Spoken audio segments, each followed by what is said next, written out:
Marlène et Jean-Claude te présentent pour 2026 la série qui s'intitule « Voici, il vient ». Merci pour ta fidélité et que l'Éternel continue de t'éclairer tandis que tu découvres la vérité. Merci d'être là encore aujourd'hui, afin qu'ensemble nous puissions cheminer dans la parole de Dieu.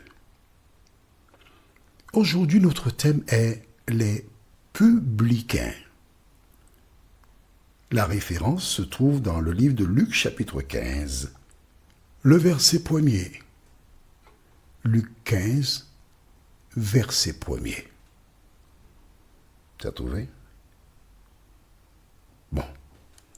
Avant d'aborder ce thème, recherchons notre instructeur, le Saint-Esprit. Notre Seigneur et notre Dieu, merci pour ta présence. Merci pour la parole.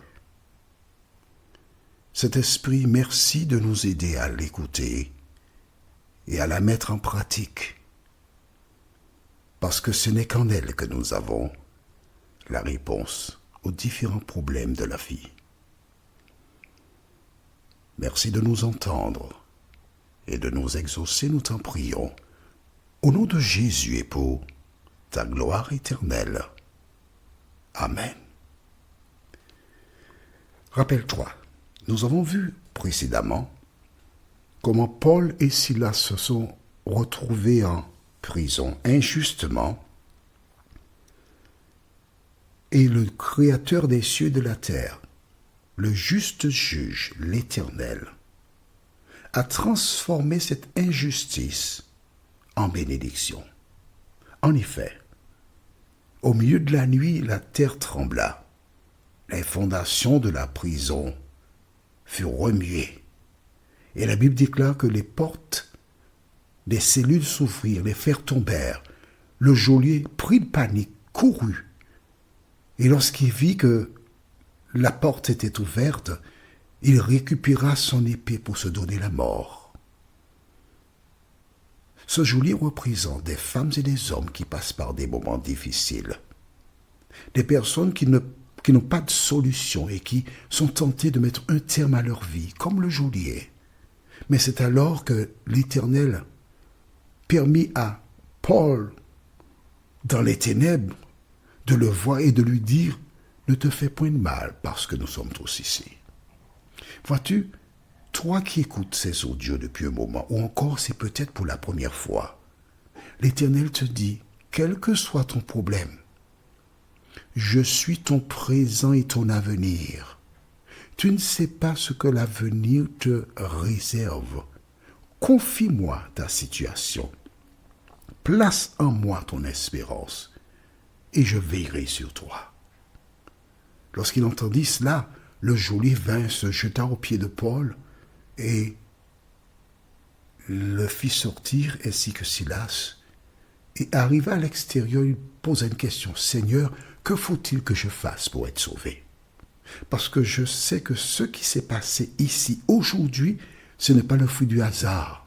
C'est un clin d'œil de Dieu pour me sauver. Tu as fait un accident, un grave accident. Tu en es sorti indemne.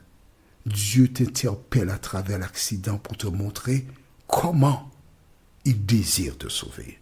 Tu devais partir dans un avion, tu as raté le vol et l'avion s'est écrasé quelque part. Dieu a évité un malheur dans ta vie. En retour, que fais-tu pour Dieu? Le feu a brûlé ta maison, tandis qu'il n'y avait personne dans cette dernière. Dieu a permis que cela arrive en votre absence. Il a fait un miracle. Et je pourrais continuer encore et encore.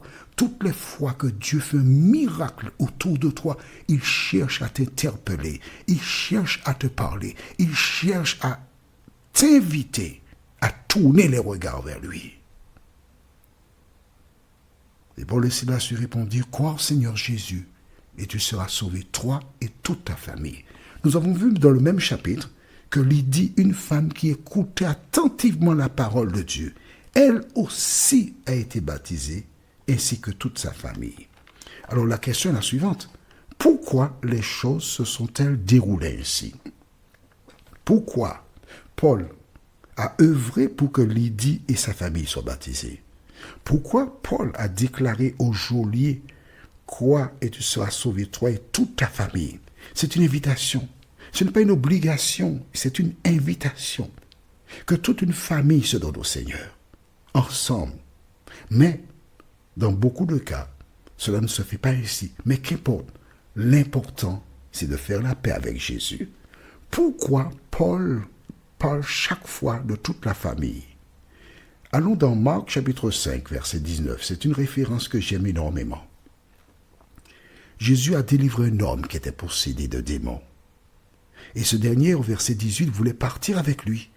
Mais Jésus fit la déclaration que nous lisons, à savoir, « Mais il lui dit, va dans ta maison, vers les tiens, et raconte-leur tout ce que le Seigneur t'a fait. » Quand tu rencontres le Seigneur, quand il a fait un miracle pour toi dans ta vie, ton devoir consiste à aller dans ta maison, à aller vers les tiens, tes proches, et de raconter ce que le Seigneur a fait pour toi. En fait, ce que tu devrais faire, pense-y, réfléchis, c'est partager l'adresse de ce lien avec tous les membres de ta famille, tous tes amis, toutes tes connaissances. En un mot, tu prends ton portable et tu envoies toutes celles et ceux qui sont en contact avec toi. Dis-leur, écoutez sur ce lien l'Évangile. Et qui sait, si ce n'est pas pour sauver certaines personnes que Dieu t'a mis en contact avec moi. Aujourd'hui, nous voyons les publicains. Tu vois, nous faisons toujours un petit récapitulatif afin de renforcer ce qui a été vu la fois précédente. Les publicains. Allons au livre de Luc chapitre 15, verset 1. Tous les publicains et les gens de mauvaise vie s'approchaient de Jésus pour l'entendre. Amen. Tous les publicains et les gens de mauvaise vie s'approchaient de Jésus. En fait, Jésus avait une rencontre avec tous les parias, on va dire ça ainsi. Je ne vais pas mentionner, je ne vais pas dire les voleurs, les meurtriers, mais non. Non, écoute, les gens qui sont rejetés par la société, les personnes qui sont peut-être SDF, des personnes à qui on a dit qu'elles sont perdues, les mauvais, les méchants, tout ce que tu veux. Ces personnes recherchaient Jésus. Nous avons un problème, un sérieux problème.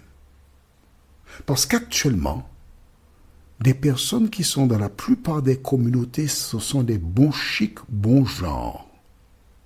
Dès qu'on parle de religion, de foi, ce sont des personnes bien, des personnes irréprochables, des personnes à qui on n'a rien à reprocher. Et probablement, c'est seulement lors de nomination, lorsqu'on veut donner un poste à quelqu'un, que l'on découvre que cette personne fait ceci, elle a fait cela, etc. Ça c'est l'image actuelle des religions. Mais celui que je représente, Jésus de Nazareth, ses proches, c'était des gens de mauvaise vie. Je vais te raconter quelque chose. Un jour, j'étais avec mon ami Paul, qui se trouve du côté de la Nouvelle-Calédonie actuellement, et nous sommes sortis de Fort-de-France et nous montions du côté de Raventousa. Et le soir, quand on revenait, je tenais une série de conférences quelque part. Nous passions devant l'église, la cathédrale Saint-Louis de Fort-de-France. Et il y avait dans une rue, je pense que c'est la rue Victor Hugo, il y avait quelques prostituées. Chaque fois que nous passions, elles nous faisaient signe. Alors un soir, je me suis arrêté. Paul m'a dit, qu'est-ce que tu fais là, Jean-Claude? J'ai dit, attends, écoute, tu verras. Je suis descendu du véhicule et voici deux femmes se sont approchées de moi. J'ai ouvert mon coffre. J'ai dit, vous souhaitez avoir un homme ce soir, mesdames? Elle m'a dit, oui, ah oui, monsieur. J'ai dit, justement, j'ai l'homme qui vous convient. Et j'avais un ouvrage qui s'intitule L'homme dont le monde a besoin. Et j'ai donné à chacune un ouvrage en leur souhaitant une bonne soirée. Le lendemain, quand ils sont passés toujours au même endroit, elles nous ont fait signe. Je me suis arrêté. Deux sont venues cette fois-ci. Je dis, alors, est-ce que vous avez commencé... Alors, je tutoie beaucoup. Hein. Est-ce que tu as commencé à lire le livre? Il ne me dit pas moi, mais elle a lu. Je dis, c'est vrai, comment tu as trouvé le livre? Oh, c'est intéressant.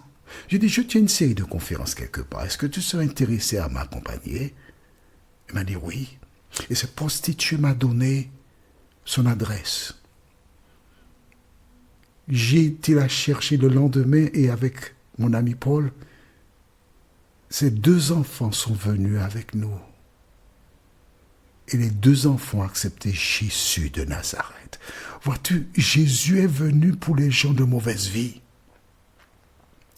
Normalement, toutes les églises devraient mettre un programme sur pied afin d'aller vers les prostituées, afin d'aller vers les X, Y, Z et compagnie, et leur présenter Jésus. Tu penses bien que toutes ces personnes qui étaient là, elles recevaient un message qui correspondait à leurs besoins. Laisse-moi te dire, qui que tu sois, tu as un devoir, c'est d'aller vers les personnes de mauvaise vie, des personnes qui sont indexées, qui sont rejetées, et leur dire « Jésus t'aime ». Notre prochain thème s'intitule « Chef des collecteurs ». Et nous lirons dans le livre de Luc chapitre 19, les versets 1 à 7. Luc 19, versets 1 à 7. Prions. Merci Seigneur pour la parole. Merci de continuer de nous éclairer. Merci de nous rappeler que tu n'es pas venu pour les bien portants, mais pour les malades. De nous aider jour après jour à lire les Écritures, car ce sont elles qui nous éclairent et elles peuvent nous conduire au salut. Merci de nous entendre. Cet esprit, merci de sceller la parole dans nos cœurs. Au nom de Jésus et pour ta gloire éternelle.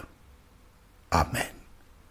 Que l'Éternel continue de te bénir et il me tarde de te retrouver. Nous sommes parvenus au terme de notre réflexion. Si d'aventure tu as une question, il te suffit d'envoyer un message par le biais de WhatsApp au numéro suivant, plus 596 696 88 93 93. Et alors Jean-Claude, moi, je me ferai un réel plaisir de répondre à ta question.